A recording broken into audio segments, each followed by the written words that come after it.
Olá, bem-vindos todos ao EduCast, o podcast de comunicação corporativa da Edux. Estamos começando hoje a segunda temporada do nosso podcast com temas super relevantes que conectam educação, sociedade e grandes temas do mundo. Para começar essa segunda temporada, eu tenho o prazer de estar aqui com vocês. Meu nome é Joyce Portela, eu sou diretora de parcerias, carreiras, ISD e diretora do Instituto Edux. E hoje a gente vai trazer um tema que tem movimentado não só o Brasil, mas como o mundo todo. E não só esse ano, há vários anos. Mas esse ano a gente tem a oportunidade de receber aqui no Brasil a COP30, a Conferência das Partes do Clima da ONU. Bem, vou começar me audiodescrevendo. Eu sou uma mulher negra, tô com cabelo black, blusa branca, cordão dourado e brincos dourados. E hoje, para discutir esse tema que tem, de fato, permeado o nosso dia a dia, eu trouxe aqui dois super grandes convidados.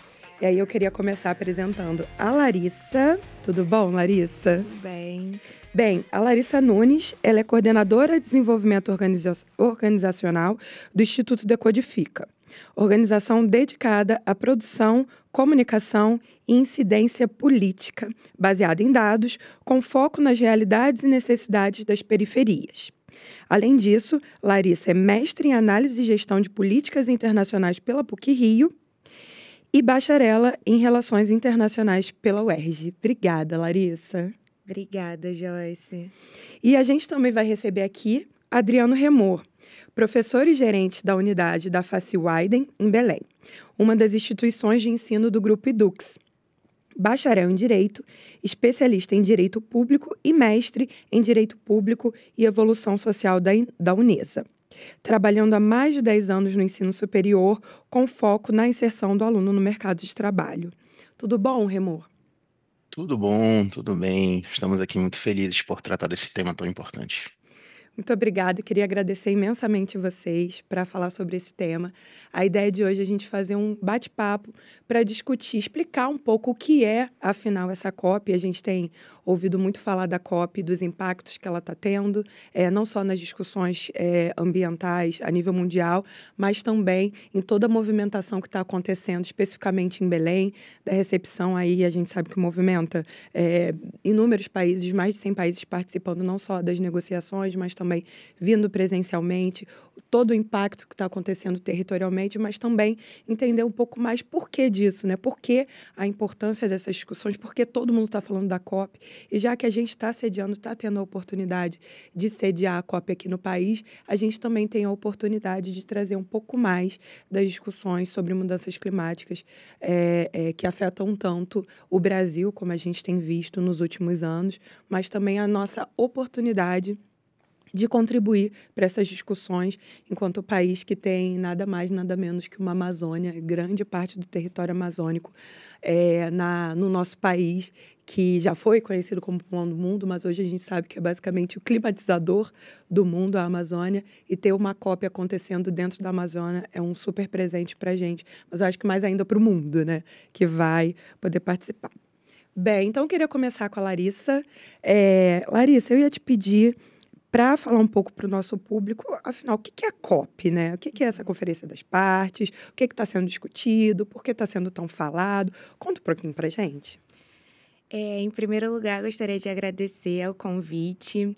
Vou me descrever aqui.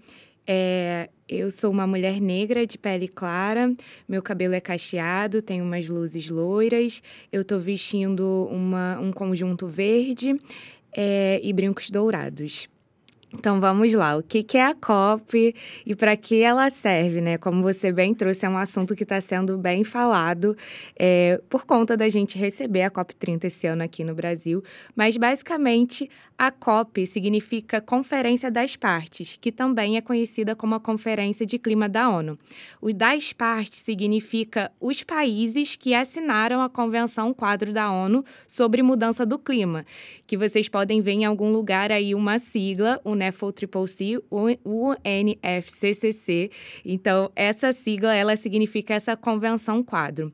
Hoje, a Convenção Quadro conta com 198 membros ou seja, essa conferência, ela é uma grande reunião de países de todo o mundo para discutir mudanças climáticas e combinar ali o que cada um pode fazer, pode contribuir para reduzir esse problema.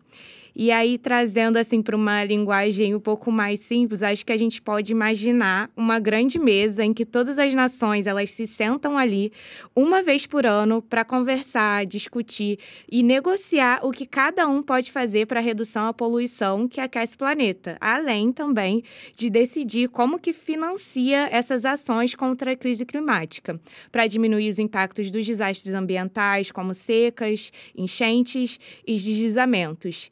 Então, a COP, ela serve para que os países realizem acordos juntos e tirem do papel as soluções para lutar contra a crise climática. Então, o que isso significa na prática, né? Decidir metas para reduzir a poluição, definir como financiar a transição energética, né, para energias mais limpas, apoiar os países em desenvolvimento, que são os países que mais sofrem com os efeitos da crise climática, embora não tenham sido os que mais contribuíram com a poluição, com a emissão dos gases de efeito estufa. Então, é basicamente para isso que a COP serve. Então, a gente está aqui em um momento histórico, né, recebendo pela primeira vez a COP30 no Brasil, mas eu gostaria de lembrar também que o Brasil foi quem sediou a Rio92, que foi a conferência que deu origem às COPs, né? Então, o Brasil, ele mais uma vez assume esse papel de vanguarda aí na agenda climática. Protagonismo, bem legal. Sim. É legal você trazer um pouco desse histórico, Larissa, porque eu acho que o tema de mudanças climáticas, às vezes, ainda é um pouco distante da nossa realidade e da realidade. Enfim, a gente vive num país com uma série de questões, não só climáticas, mas uma série de questões sociais. E eu sinto um pouco de distanciamento da população em geral desses temas, né? Uhum. E aí é legal trazer um pouco desse contexto, porque a questão ambiental, ela não é uma questão que é discutida de hoje, não é? Parece que começou há 5 anos atrás, 10 anos atrás, mas a gente está falando de discussões que têm permeado todo o século passado, né? Desde lá da Conferência de Estocolmo, em 72, passando por esse grande marco que foi a Rio92, que a gente começou a discutir de forma mais prática, efetiva, qual é o papel dos estados nessa discussão de mudanças climáticas. E aí a gente teve a Rio 2012, que também, 20 anos depois da Rio 92, sediamos a Rio 2012. E sem esquecer, obviamente, do Acordo de Paris, lá em 2005, né? A gente teve o Acordo de Paris que protocolou... 2015 o Acordo de Paris, mas 2005 a gente teve o Protocolo de Quioto, efetivamente o Protocolo de Quioto, que foi quando os países começaram a, de fato, colocar no papel o que precisavam fazer para combater as mudanças climáticas. E aí eu queria trazer um pouco dessa visão do Remor sobre o que é essa importância da COP30, principalmente quando a gente fala da presença nesse território amazônico. A gente está falando de Belém, uma cidade que está ali sendo muito cobrada, eu acho também, né, da sua responsabilidade enquanto território amazônico, enquanto nas discussões da preservação.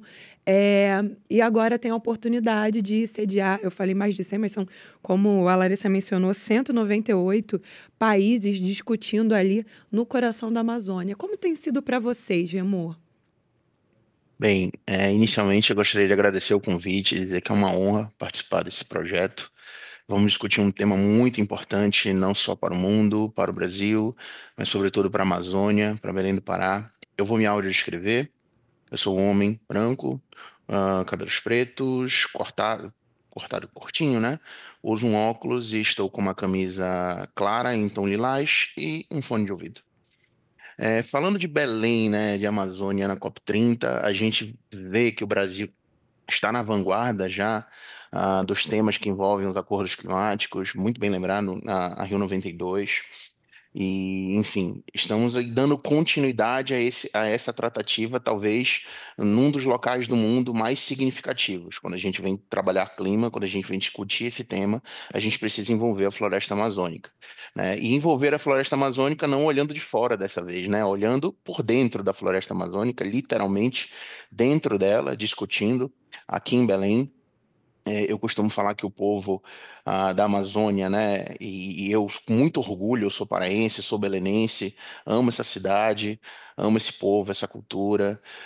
Nós vivemos a floresta amazônica intensamente desde o nosso nascimento, né? Então, alguns temas, quando a gente fala nos nossos biomas, quando a gente fala em economia sustentável, quando a gente está falando, né, em economia circular, na inserção de produtos naturais na nossa economia, na sustentabilidade, esses temas já são tratados aqui entre o nosso povo, na região amazônica, porque nós entendemos a importância da preservação, né, desse bioma, da maior floresta do mundo, para nós e, claro, para todos, né? A proteção da Amazônia, ela envolve não só uma questão climática, uma questão ambiental, isso deve ser a linha mestra da discussão, mas nós estamos falando também de uma importância econômica, nós estamos falando de uma importância turística, nós estamos falando em uma importância social, sobretudo, né? Muitas comunidades tradicionais que vivem a floresta e dependem da floresta, muitas atividades tradicionais dependem da floresta. Veja, nós hoje, o Pará, né, e há muito tempo, é um dos polos exportadores de açaí. O açaí, ele depende da floresta, né? Uma planta que ela depende dali, depende de uma mata alagada. Né? Claro que você pode fazer culturas de açaí em outros locais, mas o melhor açaí é o que está na floresta, não é, coincidentemente, o nosso é o melhor açaí do mundo, né? Então, nós estamos nessa vanguarda e a importância de receber esses países aqui, receber as delegações para olhar a Amazônia de perto, olhar a nossa cultura, olhar o nosso jeito de ser e olhar como o povo amazônico protege essa floresta, como as comunidades tradicionais vão nos ensinar a proteger essa floresta, eu tenho certeza que vai agregar muito nas discussões climáticas aqui na COP30. Muito legal, Adriano. Você falando, me veio muito essa questão que você colocou um pouco na sua fala, da própria bioeconomia, né? Porque quando a gente pensa em COP, em discussões, muito tem se falado de financiamento climático, então as discussões giram muito em torno da questão do financiamento climático, como, de onde vai vir esse recurso para fazer as mudanças e adaptações necessárias, principalmente para os países em desenvolvimento, e da responsabilidade, como a Larissa falou, porque os países em desenvolvimento são os que menos contribuíram para as questões climáticas e hoje são os que menos também têm recursos para combater, né? No caso, e muito se discute essa questão do financiamento climático do ponto de vista de quem é a responsabilidade efetiva de custear toda a adaptação, todo o processo de resiliência que vai afetar justamente os países em desenvolvimento. Mas aí, dentro desse contexto, a gente entra também na discussão da bioeconomia, que é o quanto a floresta em pé e não devastada, ela traz de retorno, ela ajuda não só a combater as mudanças climáticas, mas também traz de retorno financeiro para a população, para o mundo, o quanto essa bioeconomia é capaz da gente repensar a economia tradicional a partir da perspectiva da bioeconomia e como os povos tradicionais e os povos que estão inseridos efetivamente nesse contexto amazônico têm essa responsabilidade e esse papel fundamental que é de estimular essa bioeconomia, que é de trazer novas perspectivas de recursos a partir da floresta em pé e não da floresta derrubada. Isso é muito forte aí, né, Adriano? Muito forte, né? Eu acho que os povos tradicionais e as comunidades que nós temos aqui na Amazônia, né? Nós tem muito a ensinar, né, de como você pode fazer o melhor aproveitamento da floresta em pé. Tenho certeza que uma floresta em pé ela é muito mais valiosa que uma floresta derrubada. Nós entendemos, né, a necessidade de desenvolvimento, nós entendemos a necessidade de expansão urbana, de expansão tecnológica, isso tudo, claro, está dentro, né, dessa discussão, não pode ser retirado, mas o valor da floresta em pé é um valor inestimável. E essas comunidades, esses povos e as pessoas que vivem aqui, de alguma forma, entendem muito bem isso. Bem legal. E aí, Larissa, muito tem se falado de que essa COP vai ser uma COP histórica. A COP30, não só pelo número ser redondo, a gente tem um pouco essa superstição, né? Números redondos geralmente trazem marcos maiores. Mas a verdade é que todos os anos a gente tem tido COP há alguns anos. Mas para a COP30, a COP aqui do Brasil, de Belém, tem se falado muito de ser uma COP histórica. E o próprio governo brasileiro já disse que quer que seja uma COP da implementação. A gente ouve muito sobre discussão, mas pouco sobre implementação, principalmente nessas discussões que têm acontecido, que não têm chegado muito a consensos, se é possível haver um consenso nesse tema, mas tem falado muito de ser uma COP da implementação e uma COP histórica. Na sua perspectiva, por que você acha que tem se falado dessa COP especificamente como uma COP histórica? Bom, Joyce, eu acho que você já trouxe um ponto super importante aqui para gente, que é a questão do Acordo de Paris, né? Então, esse ano fazem 10 anos desde o histórico Acordo de Paris, mas a gente vê que as emissões, elas não caíram o suficiente, que os eventos extremos, eles têm causado grandes perdas. E na Amazônia também, que vai ser a sede da COP30, né, a Amazônia segue registrando destruição recorde de florestas. Então, acho que a COP30 ela é muito importante por esse sentido, por a gente estar celebrando, entre aspas, esses 10 anos, mas também para a gente pensar em como a gente consegue implementar de fato, porque a gente já está discutindo há muitos anos sobre diversas questões, sobre diversos temas dentro da agenda climática, adaptação, financiamento, perdas e danos, transição justa, mas e aí? Onde a gente vai chegar com isso? E aí você trouxe também o ponto do financiamento, né? Eu acho que é importante a gente falar sobre financiamento, porque se o financiamento ele não chega nos territórios, nenhum fundo climático, seja ele público, seja ele privado, vai cumprir o seu papel. E há muitos anos os países, principalmente os países do norte global, eles vêm fugindo dessa responsabilidade de assumir metas mais claras de financiamento, né? Eles tentam substituir esse financiamento público por empréstimos e as comunidades, elas ficam à margem desse processo, porque quem mais sente, como eu falei mais uma vez, são aquelas populações que não têm um papel tão ativo na emissão, né, de gases de efeito estufa, na contribuição também para esse cenário climático. Eu acho que a presidência brasileira da COP30, ela deu passos muito importantes quando ela colocou no centro do debate a necessidade de fortalecer o multilateralismo e todas as organizações também dentro do sistema da ONU, né? Então, trazendo essa discussão, orientando para que as soluções elas sejam práticas, para que as soluções elas melhorem a vida das pessoas, eu acho que foi um acerto assim imenso essa questão de trazer as pessoas para o centro do debate. Porque em todas as cartas da presidência da COP30, a gente vê esse direcionamento às pessoas. Acho que isso faz muito parte também da estratégia do próprio multirão, que é um multirão que está sendo organizado pela presidência da COP30 para que as pessoas elas se sintam parte ali também desse processo, para que as pessoas consigam demonstrar o que elas estão fazendo nos seus territórios, quais são as soluções que elas estão pensando, né? E eu acho que outro ponto importante também é a agenda de ação da COP30. Porque é uma agenda que ela busca justamente isso, a implementação. Então, se a gente ficar esperando todos os países entrarem em consenso, porque é assim que funciona a Conferência das Partes, a gente nunca vai chegar numa implementação. Então, essa ideia da agenda de ação, eu acho que traz muito nesse sentido, de como a gente implementa. Tudo bem, a gente já está discutindo há mais de 30 anos sobre isso. E se a gente voltar, como você traz, né, para a Conferência de Estocolmo, então, é muito tempo de debate, é muito tempo discutindo. A gente já sabe o que está acontecendo no mundo. Enquanto isso, a temperatura vai aumentando.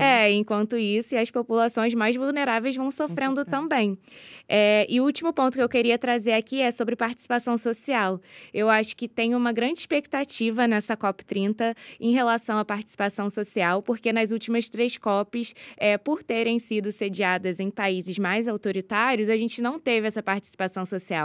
E eu estou muito otimista, assim, em relação à participação social, porque eu acho que a COP30 esse ano ela vai muito além da Zona Azul, que é onde acontecem as negociações de fato.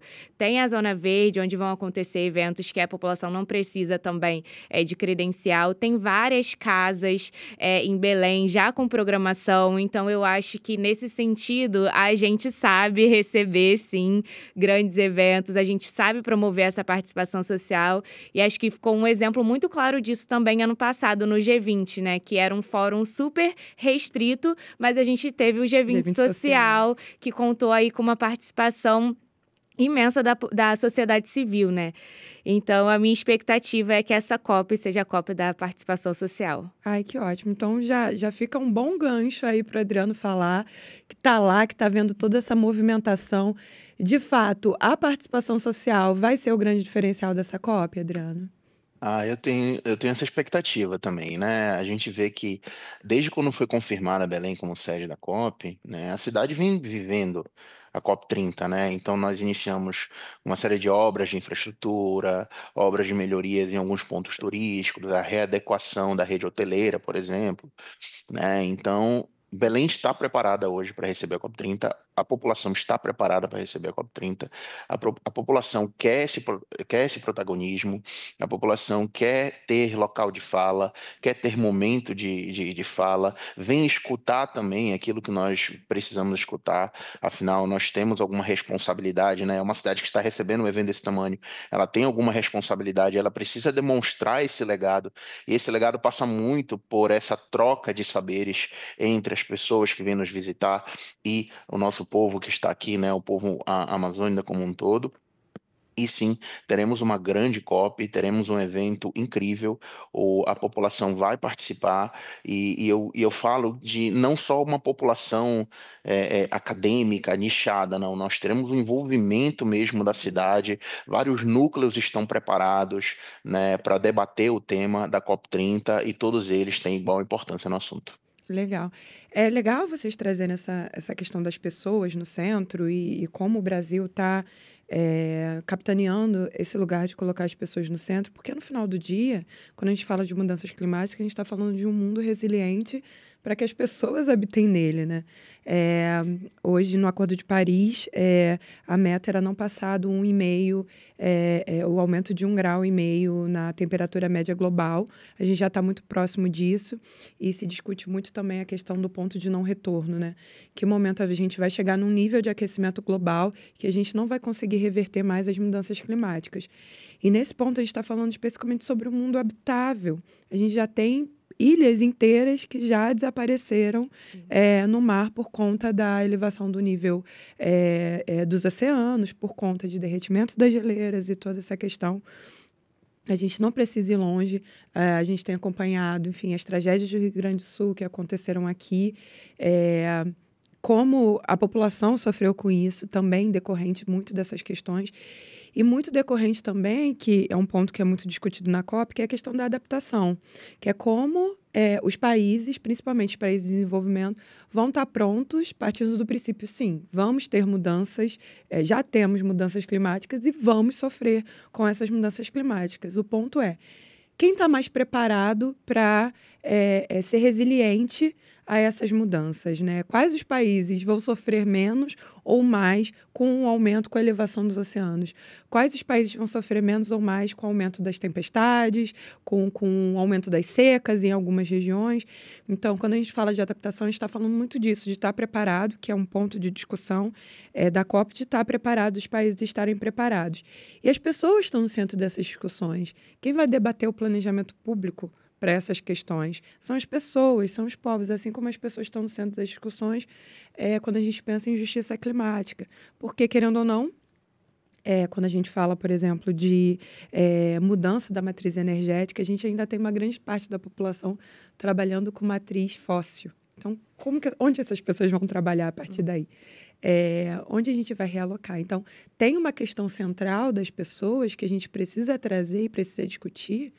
E é super importante o envolvimento da sociedade civil nessas discussões, porque a gente vai estar diretamente implicado nessas questões. Então, estamos falando, sim, de mudanças climáticas, mas, acima de tudo, a gente está falando de perspectivas de resiliência para que a gente viva melhor, viva bem, que a gente continue num planeta habitável, né? Senão vai ficar um pouco complicado para a gente.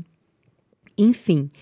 Mas eu vou partir aqui para uma outra questão que tem um pouco a ver sobre isso que eu falei agora. Eu vou direcionar primeiro para a Larissa. Como que o brasileiro comum pode ver essas questões da COP, né? Em que afeta, quais os impactos que a gente pode sentir? Eu acho que eu dei alguns spoilers aí, eu nem tinha até, gente, esquecido que era essa pergunta, já respondi um pouco, mas eu acho que vale trazer uma visão mais técnica de como que a gente vai sentir na economia, nas cidades, no mercado de trabalho, toda essa questão das mudanças climáticas e também a própria questão do que está sendo discutido dentro da COP. Eu acho que é muito difícil, né, a gente imaginar como decisões de um evento que envolvem quase 200 países, né, podem afetar o cotidiano das pessoas. E aqui eu vou falar muito em nome do Instituto Decodifica, que a gente olha muito para periferias e favelas aqui do Brasil, né? Então, acho que é muito importante, nesse sentido, a gente pensar nas ações do dia a dia, né? Então, quando acontece uma enchente, o governo oferece pouca atenção. Os recursos para perdas e danos, eles são escassos. Não há uma reconstrução adequada do território, nem medidas, por exemplo, de plantio de árvores, de melhorar o escoamento, construção de barragens. Essas decisões, elas estão diretamente ligadas nas tomadas de decisão das conferências climáticas, porque os países eles têm que assumir compromisso com os seus planos. A gente tem aí os chamados NEPs, né, que são os planos de adaptação. A gente tem as contribuições nacionalmente determinadas, as NDCs. É uma grande sopa de letrinhas, né? Mas os países, eles estão ali tendo que assumir esses compromissos, né? Então, isso está diretamente ligado ao que os países também vão fazer internamente, como eles vão fazer para superar, né, a crise climática. Então, acho que por isso é fundamental que a gente engaje nessa discussão, né? A gente compreenda o que está sendo discutido, porque muitas das vezes esse excesso de tecnicismo, principalmente falando da COP, né, ele afasta a população. Mas a gente sabe como sair disso, né? Quando a gente cria grupos do WhatsApp, por exemplo, para alertar sobre chuvas, quando a gente produz hortas comunitárias, quando a gente forma brigadas populares de incêndio, quando a gente se preocupa com o preço da energia, quando a gente propõe, ao mesmo tempo, soluções, meios de transporte alternativos, a gente está atuando diretamente no enfrentamento das mudanças climáticas. Só que, às vezes, uma parte muito grande da população não sabe que isso está ligado a mudanças climáticas. Então, eu acho que trazer mais essa discussão para as pessoas e ligar com o cotidiano, com o dia a dia, para que as pessoas consigam entender a importância dessa agenda, né? E eu acho que, assim, quando a gente pensa na atuação dos movimentos sociais do Brasil, dos coletivos, das organizações, a gente vê que tudo que foi construído, tudo que avançou assim foi por pressão popular. Não foi do nada que os governos decidiram, vou tomar essa ação X, vou tomar essa ação Y. Tem um exemplo que a Marcela Oliveira, ela sempre traz, ela é a PYCC, a Jovem Campeã Climática pelo Clima, do Parque Realengo. O Parque Realengo, por muitos anos, ele esteve ali e não teve uma reforma. E a construção de parques urbanos, ela está diretamente ligada à melhora do clima, a um espaço de lazer e cultura, onde a população pode ir lá para aquele parque também. Quando você coloca mais áreas verdes, você tem, de fato, uma diminuição da temperatura. Então, a temperatura fica mais agradável. Mas, por anos, os moradores ali daquela região, eles pressionaram bastante a prefeitura para que houvesse uma reforma, para que houvesse uma revitalização ali daquele parque, e só foi acontecer depois de anos. Então, não foi do nada que a prefeitura pensou, opa, vou revitalizar esse parque. Não, parte também muito dessa construção coletiva, da gente entender, né, que a gente faz parte disso e que a gente também é agente de mudança, que a gente também está propondo solução. Muito legal.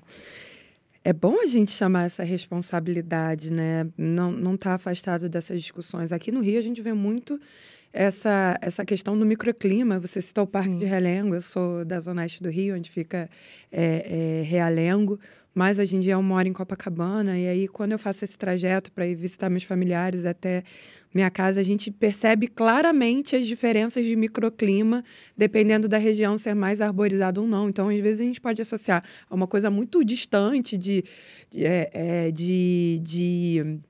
reflorestamento, Amazônia, etc. Mas às vezes é uma coisa muito local também, que faz Sim. parte da discussão do nosso dia a dia e que a gente não está inserido, né? Isso é muito doido. E eu acho que quem está exatamente no meio dessas discussões, fazendo muito essa ponte, é o mundo acadêmico, né, Adriano? O docente, o aluno, as discussões ali dentro do ambiente universitário que fazem muito essa ponte entre a população e essas discussões, mais essa sopa de letrinhas, como a Larissa citou, ND6, o FCCC, nunca tinha, o FNCCC, achei legal, que eu falo CCC, CCC. E aí, mas o mundo acadêmico está bem no meio, né, tentando fazer essas traduções. Como você, como professor, Adriano, tem participado dessas discussões e feito essa ponte aí? Isso é muito importante, né? A gente, como assim, como a população também vem falando sobre COP, como eu mencionei anteriormente, o mundo acadêmico não pode ficar de fora. Então a gente vê que Belém também passou a sediar uma série de eventos nacionais, eventos regionais e até internacionais a respeito da, dessas questões climáticas. Então, isso passou a ser tema dentro de sala de aula, né? A gente fala tanto no ensino regionalizado, no ensino localizado. Eu vou dar o meu exemplo. Eu sou professor hoje de Direito Constitucional e Direitos Humanos. Não tenham dúvidas que as minhas aulas foram direcionadas. Até as minhas questões de prova, inconscientemente, elas trabalharam os temas justiça climática, mobilidade urbana, temas que envolvem, né, a questão da bioeconomia, porque tudo precisa ser inserido nesse debate, né? Nós participamos de eventos interessantes como o ENEB, que é o Encontro Nacional dos Grupos Enactus, que foi realizado aqui na Universidade Federal do Pará. Lá nós fizemos uma mini simulação da Conferência das Partes.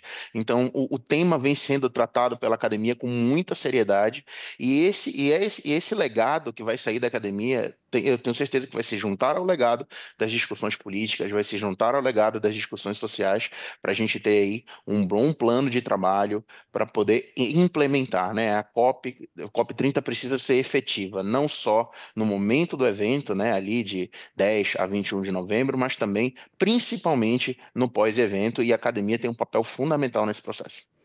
Legal. Continuando nessa linha de raciocínio, Adriano, é, obviamente a educação está aí nesse papel central. Os jovens estão ocupando também muito essa discussão, esse papel central, como sempre ocuparam em todas as discussões que permeiam grandes mudanças. Mas queria que você trouxesse um pouco especificamente da Face Widen. Como que vocês estão recebendo essa questão da COP aí, movimentos que estão acontecendo dentro da universidade, como que você tem percebido aí dentro da FACI essas questões relativas à COP? A gente vem trabalhando para inspirar os nossos colaboradores e alunos a trabalharem um tema, né? Então, eu, desde o ano passado, eu bati um martelo aqui e falei, gente, a face precisa ser um símbolo de sustentabilidade dentro da Edux. Então, nós vamos trabalhar para isso. Veja, Sou Belém não vai testemunha, ser o. Adriano. É verdade. Belém vai ser um símbolo de sustentabilidade a nível nacional e internacional, e a FACE precisa seguir esse movimento. Então, nós implementamos desde temas pequenos, como proibimos copos descartáveis na unidade. Hoje todo mundo tem sua xicrinha. A gente fez uma aquisição de copos feitos com materiais reciclados para todos os colaboradores, até, né, vincular todos os nossos projetos extensionistas aos Objetivos de Desenvolvimento Sustentável da ONU. Hoje, então, desde o ano passado, para que um aluno faça um projeto extensionista que faz parte da grade curricular de todos os cursos, esse processo precisa necessariamente estar vinculado a um objetivo para o desenvolvimento Incrível. sustentável da ONU. E nós tivemos um grande ganho desde então. Alguns projetos ganharam destaque até nacionalmente, como o nosso projeto Descarte Aqui, que vai representar a face no Enactus, né? Nós fizemos um mapa de locais de descarte consciente aqui em Belém, locais que recebem desde lixo eletrônico até óleo de cozinha que vai ser descartado, e lixo e coleta seletiva de lixo de toda forma. Além disso, o site conta com uma parte educacional, você tem uma gamificação, né, sobre o assunto. Outro projeto que foi desenvolvido foi um game específico para tratar de assuntos climáticos da Amazônia e que também vai envolver a COP30. É um joguinho, né, que os nossos alunos de TI fizeram, que foi muito legal. Nossos alunos de engenharia desenvolveram também, dentro desses projetos de extensão, né, uma tecnologia utilizando materiais recicláveis, né, que são embalagens de leite que seriam descartados, para você fazer um forro nas casas, e tem sido testado que está diminuindo entre 3 a 5 graus a temperatura Nossa. interna da casa, né? Então, um projeto super barato. Eles foram às comunidades fazer um treinamento, não é uma coisa, é uma coisa que qualquer um pode fazer. Basta você ter a embalagem de leite que você iria descartar, guardar essa embalagem, e em pouco tempo você consegue melhorar a sua residência, se adaptar ao clima, né? Então, esses projetos vêm sendo desenvolvidos na comunidade e mais. Nós estamos apresentando esses projetos nas escolas, levando esse conhecimento que está sendo desenvolvido aqui. Parte desses projetos precisa ser apresentado para escolas de ensino básico, e públicas e privadas, que vão compartilhar esse conhecimento conosco. Muito legal. Como instituição de ensino, um grande debate que a gente tem tido aqui nós como empresa de educação, né, hoje a Edux está aí com mais de 1.400.000 alunos nas nossas salas de aula, colaboradores aí, quase 16 mil colaboradores entre corporativos e docentes, e a gente debate muito qual é o papel de uma instituição de educação nesse todo, pensando no desenvolvimento sustentável, né? Porque a gente tem muito claro quando é uma empresa que tem muitas questões ambientais, uma mineradora ou qualquer outra empresa, é muito evidente que essa empresa precisa fazer, precisa deixar de fazer nesse âmbito. E para outros setores também. Para a educação, qual é o papel da educação? Acho que o principal papel que a gente tem aqui hoje é justamente quem a gente está formando. Hoje são 100 mil formandos que a gente tem na Edux por ano. E qual é que profissional é esse que a gente está entregando para o mercado de trabalho?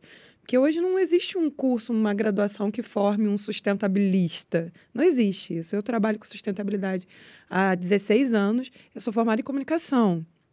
E depois eu fiz processos gerenciais, sabe? Não tem um curso. Tem um curso de engenharia ambiental, mas é um pedaço muito limitado dentro do todo que a gente precisa discutir. A gente tem, e a COP deixa isso muito mais evidente, a gente tem advogados, a gente tem pessoas de serviço social, a gente tem pessoas de relações internacionais, a gente tem docentes, a gente tem várias pessoas discutindo questões de mudanças climáticas. Então, a gente precisa pensar a educação de uma forma transversal para apresentar, eu achei super legal essa iniciativa de todos os projetos de pesquisa atravessarem os objetivos de desenvolvimento sustentável, porque é isso. Porque a sustentabilidade é uma forma de fazer, não é um objetivo final. Como que eu posso fazer o que eu faço hoje de uma maneira que gere, que resulte em menos impacto negativo e amplie os impactos positivos. Eu acho que é um pouco da discussão que a gente tem. E é legal falar isso aqui no Educast, porque a gente tem muitos docentes assistindo a gente, muitas pessoas do administrativo também, e é um convite a pensar de forma diferente o seu dia a dia. A gente tem o Agente da Transformação, que é nosso programa de sustentabilidade, de engajamento para a sustentabilidade, mas é muito sobre isso, sobre o que a gente faz no dia a dia que poderia ser feito de uma forma diferente. Desde beber uma água, que pode ser feito de uma forma com menos impacto, até pensar projetos de pesquisa, até pensar o que a gente faz no dia a dia. Então, é muito legal, Adriano, isso que está acontecendo. Isso traz aí, eu uso como gancho, para perguntar para a Larissa, dentro dessa questão de desenvolver o tema no dia a dia, você já falou um pouco do Decodifica e essa presença que ele tem, que ele nasce dessa discussão da periferia, né? Nasce da questão de tirar a periferia da invisibilidade do ponto de vista de dados e trazer para essa discussão mais complexa que afeta muito mais a essa parte da população do que a outra, do que a alguns outros grupos. E aí, trabalhando com dados, territórios, como que você imagina que a gente pode garantir que a COP seja uma agenda que chegue às periferias e comunidades? E como, de fato, essa educação pode ajudar a formar esses jovens mais preparados para lidar com essas transformações? Para responder essa pergunta, eu gostaria de começar aqui falando sobre um projeto que a gente lançou há algumas semanas, que se chama Beabá da COP. E ele está muito ligado a essa questão da tradução e também de trazer as pessoas para essa temática, né? Então, esse projeto ele é um projeto que, em parceria com a Confluência das Favelas, nasce para aproximar a sociedade civil, em especial as juventudes negras e periféricas, das negociações internacionais sobre as mudanças climáticas. Como a gente já trouxe aqui em alguns momentos da conversa, né, tem uma barreira de linguagem muito grande, muito técnica, que muitas vezes parece ser feita só para especialistas do tema, né?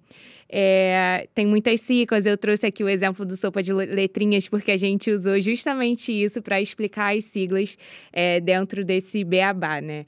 Então, a gente tem muitas expressões, né? Como o GGA, que são as metas globais de adaptação, como as NDCs, que eu também já trouxe aqui, são as metas nacionalmente determinadas.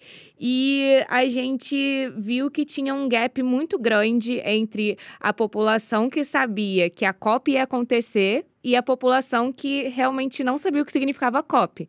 Então, teve até uma pesquisa do IDEA com a Alaclima que mostrou que 71% da população brasileira não sabia o que era COP30. Sabia que ia acontecer, mas não sabia do que se tratava.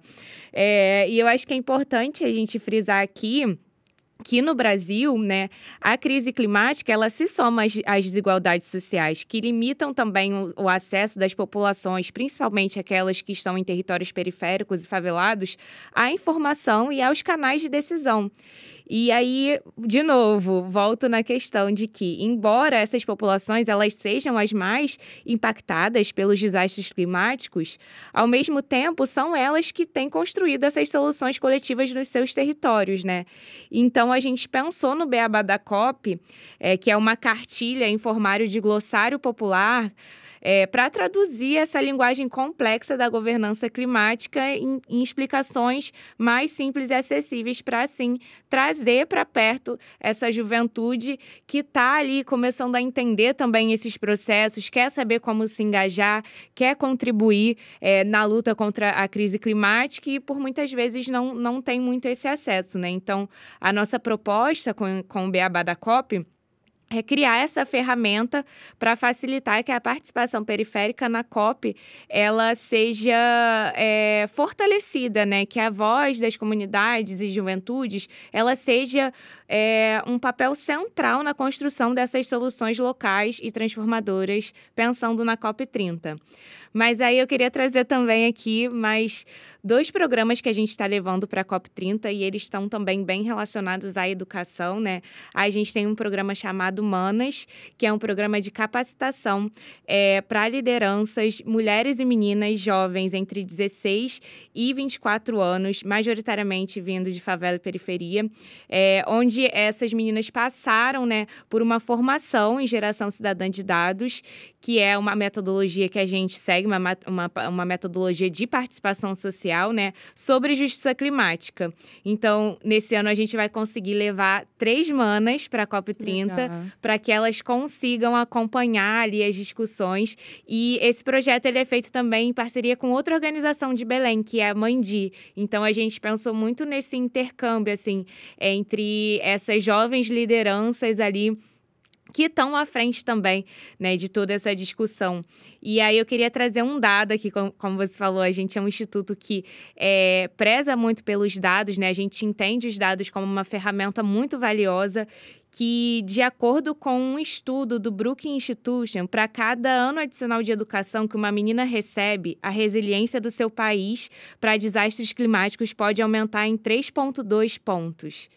Então, assim, a gente está falando aqui de educação, né? Educação ambiental, educação climática. Então, acho que é muito importante a gente ter em mente, assim, que a educação, ela realmente é a chave. Pode parecer clichê quando a gente fala isso, mas não é. E você acho que tem bastante propriedade para falar sobre isso. E para além do Manas e do Beabá, a gente também está levando para a COP um projeto chamado Retrato das Enchentes, que é uma iniciativa também que segue essa metodologia participativa da geração cidadã de dados. É uma iniciativa que busca construir um mapeamento cidadão dos riscos e impactos das enchentes em 3 regiões aqui do Brasil, né? Então, a gente está atuando em Pernambuco, a gente está atuando no Maranhão e a gente está atuando aqui no Rio de Janeiro. Então, a gente rodou essa pesquisa sobre os impactos e a gente vai apresentar os resultados preliminares lá na COP30. Muito legal. Acho que participação cidadã é tudo, né? Coletiva é quem está no território sabe como afeta e sabe as consequências dessas questões. Então, isso é super legal. E aí, pensando, Larissa, em legado, né, da COP especificamente, a gente sabe que a COP dura 2 semanas, as discussões pré-COP acontecem, né? A gente teve aí a Conferência de Bonn, em junho, que preparou os textos aí para a COP.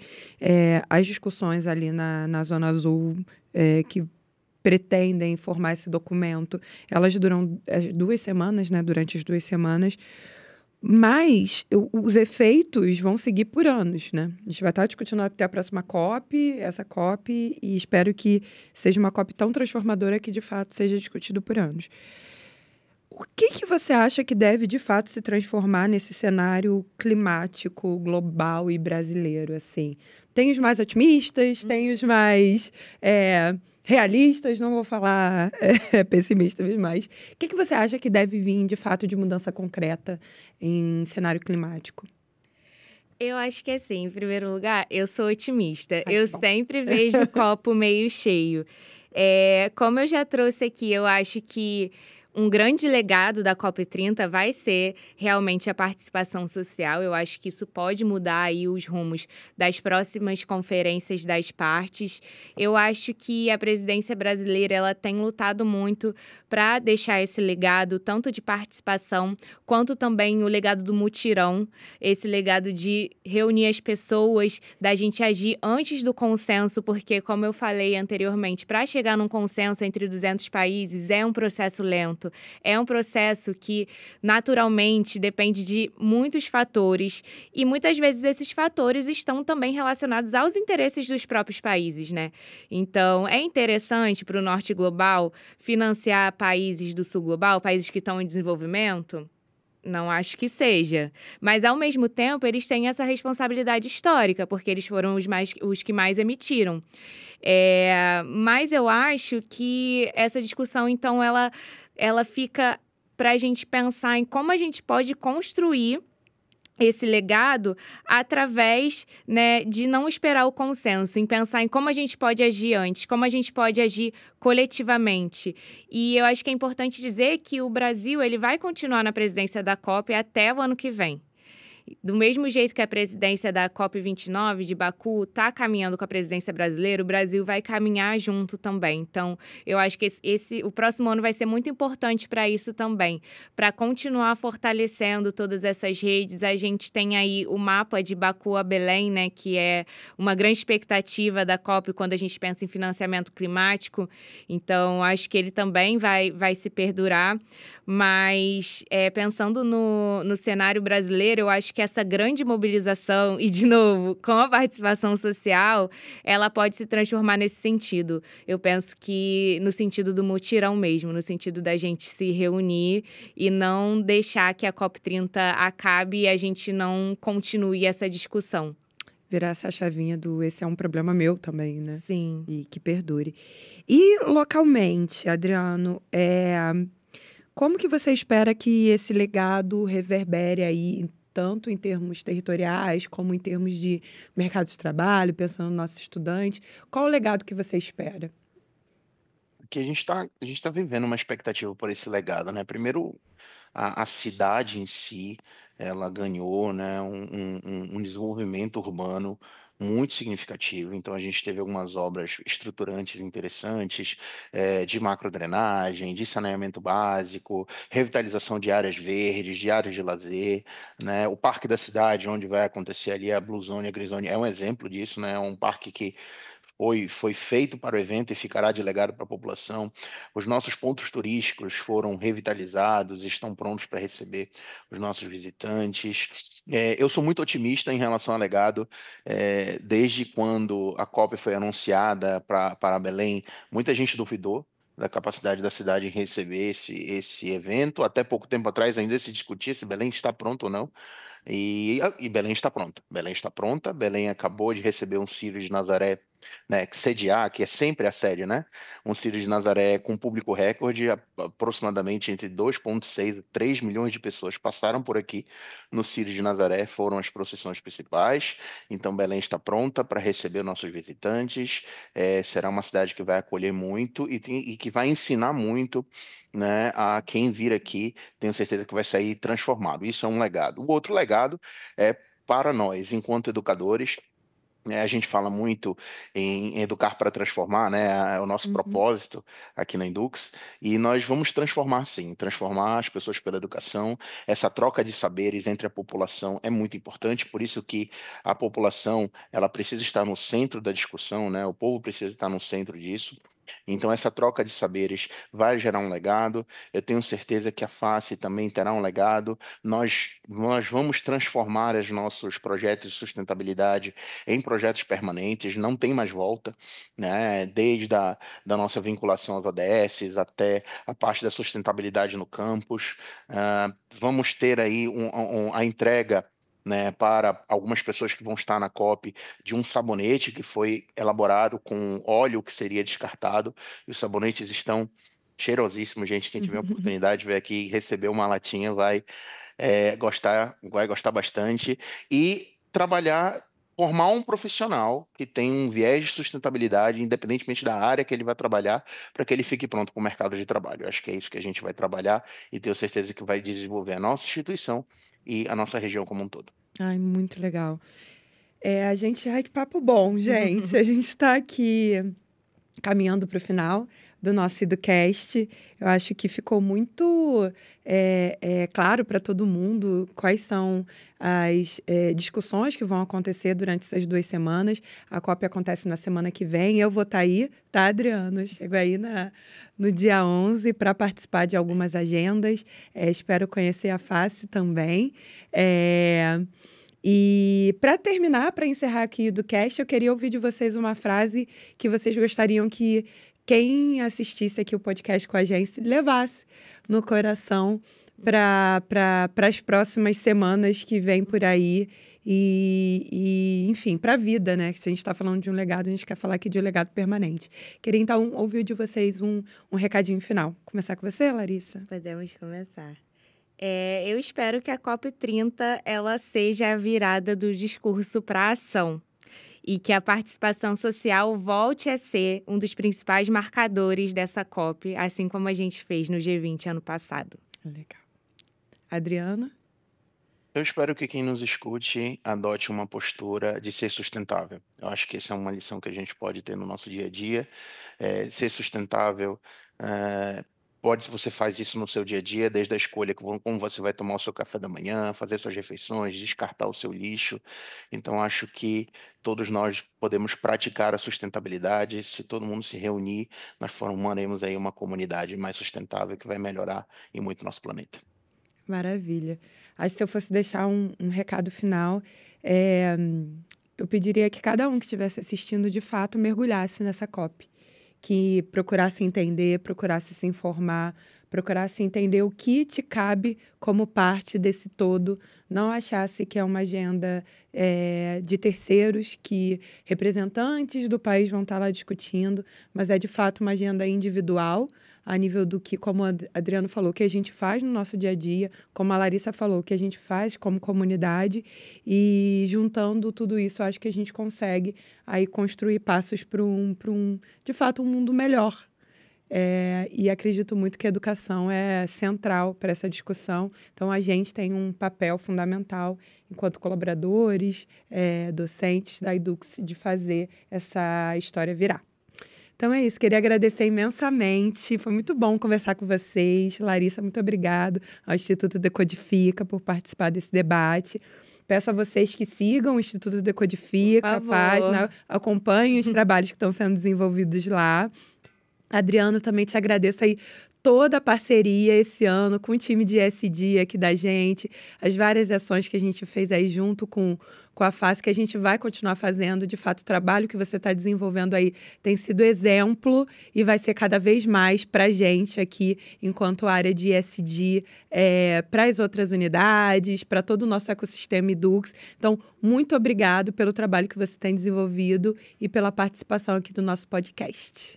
É sempre um prazer. Eu posso dar um recadinho final, Joyce? Por favor. Quebrar o protocolo? Claro! Você que vem a Belém, viva a nossa cidade, viva a nossa cultura, aproveite nossa música, aproveite nossa culinária, se entregue na COP e se entregue à nossa cidade, que você vai sair daqui uma pessoa mais feliz. Maravilha! Segunda vez que eu vou a Belém, eu posso Isso aí. confirmar isso que o Adriano falou. Bem, pessoal, não esqueça de seguir a Edux no Instagram, @edux_oficial.